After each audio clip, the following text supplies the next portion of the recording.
Hello everyone. In this video, I'm going to be showing you why it's important to organize your Google Drive or organize whatever drive you're going to be using for work, especially as the years go on and you discover that you need something from a few years ago. It can be very hard to find unless you know the exact name of it, but at least in this case, you can narrow it down by the year or the grade level you taught. So I first want to start off by apologizing for the way this video is formatted. I was going to record in Canva, but I couldn't figure out how to hide like the district that I work for. And so I just don't know if that's allowed or not. So just for my own protection, that is why I'm recording using my personal phone.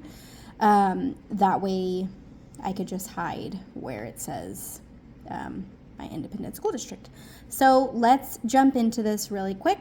So I'm in my drive, and as you can see, I have already, throughout the years, I just already start creating folders. So what I would do is, since I've been in the same district, I just kind of put what schools I've worked at, and then, or I've lumped them together. So this is when I worked at middle school. This is whenever I've been in elementary school.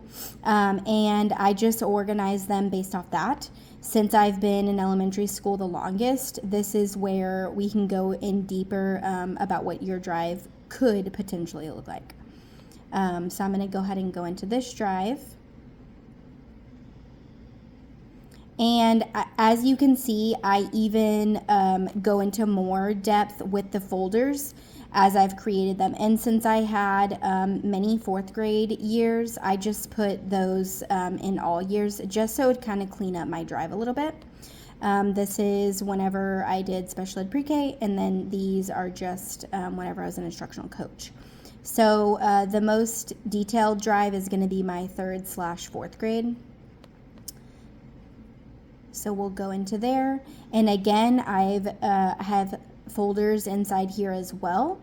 I color code my stuff. I know what it means. I also just think it's easier to color code them, and then that way I can clearly see if I said, oh, I want to use a resource that I created whenever I taught 3rd grade. I would just go into that folder and at least be able to narrow it down more. And had everything organized just in one spot. And then since I've taught 4th grade multiple years, I might say, oh, I want to go whenever I had my very first class, that would be this one. Or I want to go just a few years back, that would be this one. And then this is probably my most organized drive, this green one over here. That's because that's the year that I tried to do a modern classroom. So that's where my class basically ran on its own. If you're interested in learning about that, that's probably not a mini course that I would do. That's something that I would literally have to coach you on one-on-one. Which I'm willing to do that if there's enough interest. But it is by far my most organized drive. And then I just, this was the year I taught math and science. So I'm going to come to my math folder, and then this is where you'll see the organization. So later in this mini course, you'll see where I had my modern classroom. There will be a picture where there's a bunch of file folders on the wall. All of those file folders coordinated with one of these units. So in one of the pictures you'll see, I'll have pink file folders. That means that was unit 1. So just in case you're wondering what all of these mean, that's what that's for. And then once you go inside each one, then I even developed lessons more in depth as well. And notice all of them are pink because I'm still in unit 1. So this is a very, I don't know how you want, like this is an extreme case of organization.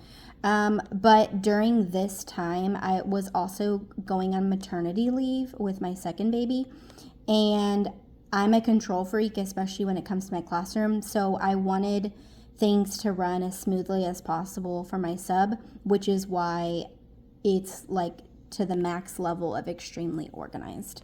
You do not have to be that organized. I feel like if you just do the basics of, starting off with whatever school you're teaching at. So, like, whenever I taught at the middle school versus the elementary school, I created a new drive for the middle school. So, let's say you're someone who starts off in elementary, but then later on down the road, you go to the middle school, and then later down the road, you go to the high school. At least you would have them separated by those three grade level specific areas, and then you can get more specific once you go into the drive. So that's what my Google Drive looks like. And again, my advice to you would be to start sooner rather than later. Otherwise, it's going to take a long time for you to sift and organize all of that.